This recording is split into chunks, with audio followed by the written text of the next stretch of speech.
the bus has made a stop here in Tanana, Alaska, on our way to Fairbanks. And it's a small town that's more recently known for an interesting lottery contest that they have here, where the residents and actually anyone around the world can bet on the time that the ice will melt after the winter season. And that is picking a date, time, and minute by the minute. I understand last year's contestant won $344,000 on this unofficial state lottery.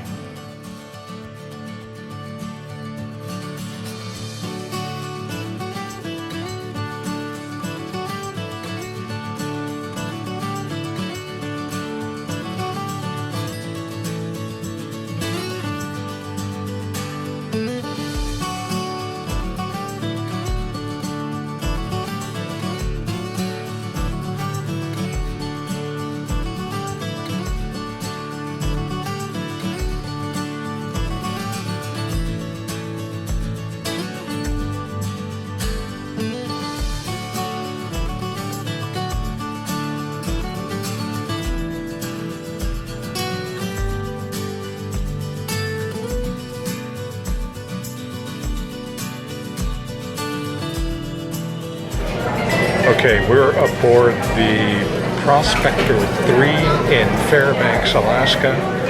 This is a reproduction of a sternwheeler, and we're going to go on the Chena River, or Chena River, I'm not exactly sure how to pronounce it. It's a nice afternoon. It's a bit smoky from the typical wildfires this time of year, but we should have some good views here on our 3-hour boat ride here in Fairbanks, Alaska.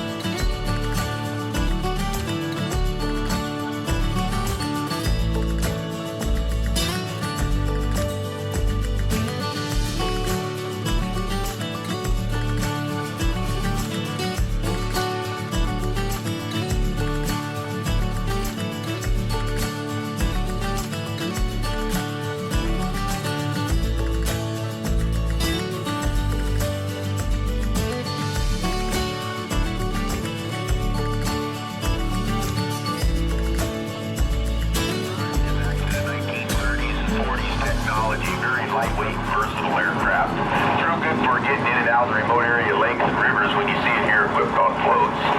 And also in the summer, we'll go to wheels where we'll operate them off sandbars and bridge stops. In the winter months, we'll put skis for ice and snow. So it's just a real good small aircraft for the year-round operation and supplying the remote areas where there's no runways. Well, it's amazing to think these planes have been around since the 30s and 40s. And sometimes it's not just the designs, but the planes themselves, because they haven't made a new Super Cub in, what, over 20 years, I guess. I mean, like the one you're flying today, for example, was built in 1951. How do you keep an airplane that age safely operating? Well, we're real fortunate enough to still have manufacturers. We appreciate his expertise. And by Halloween, he's going to be on skis. We'll have 3 feet ice on this river by trick-or-treat night. The reason I'm so sure about that is Molly and I raised 3 boys here. Right. But as he lifts off, keep in mind that 1 in 78 of us are licensed to fly. 1 in 78 Alaskans. There are about 750,000 of us at last count. I want it for our veterans, particularly our combat veterans. Thank you very much. And our young people deployed at Fort Wainwright and Eielson, by challenging them to overcome obstacles. Now today, what Kellen's doing, he's saying, hey guys, can you make it across the log? Well, they're doing pretty good today, but just a week ago, there we go, yeah, look at that. Just a week ago, they couldn't make it, and so then she'd give a little bit of boost to help them across. But now, as you can see, they make it with ease, and then they get lots of praise on the other side. And what they learn from that is basically they're learning We're not asking them to do anything impossible, and also that we will always be there to help them when the going gets tough. Yes, and you can see it right here.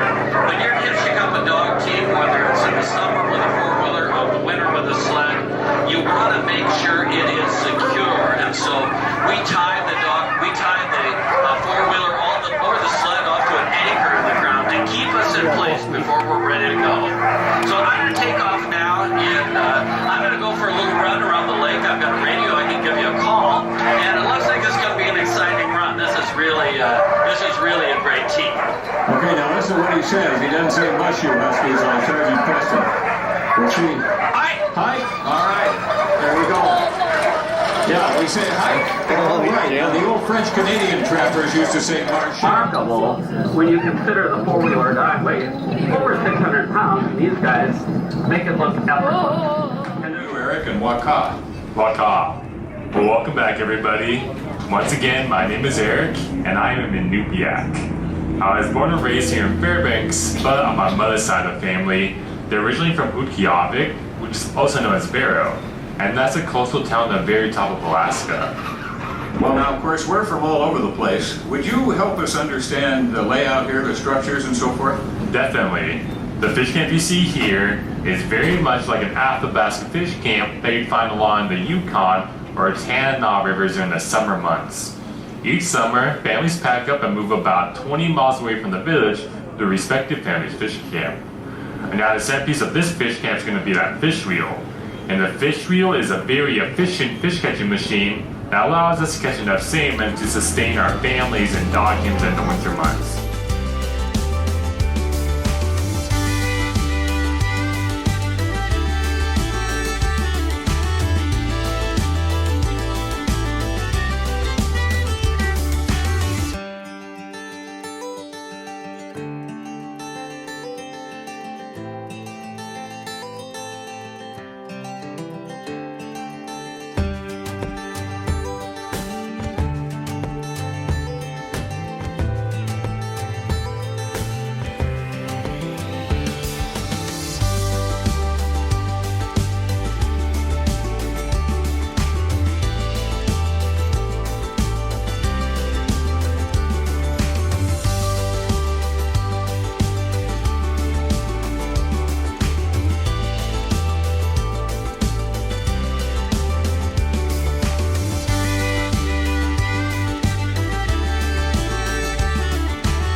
We spent our final day in Alaska in Fairbanks, taking a riverboat cruise on the Tanana River. Along the way, we sampled the feel of Alaska living, its history and unique culture, including iconic dog sledding and the float plane, an essential travel mode in the Alaska bush.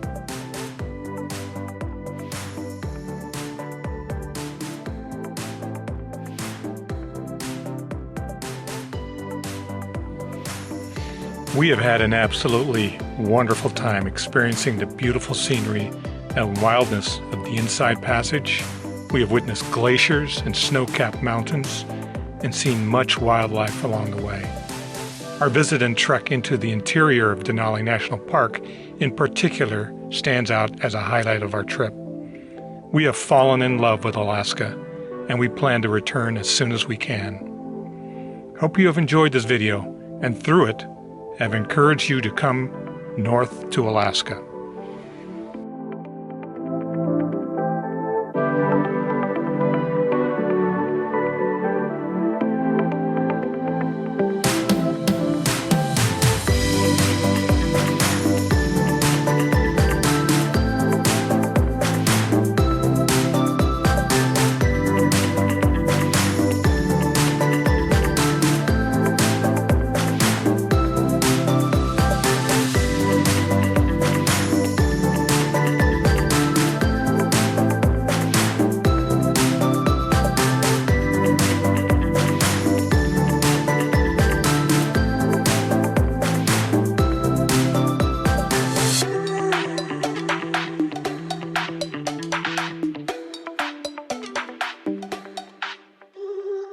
Tanana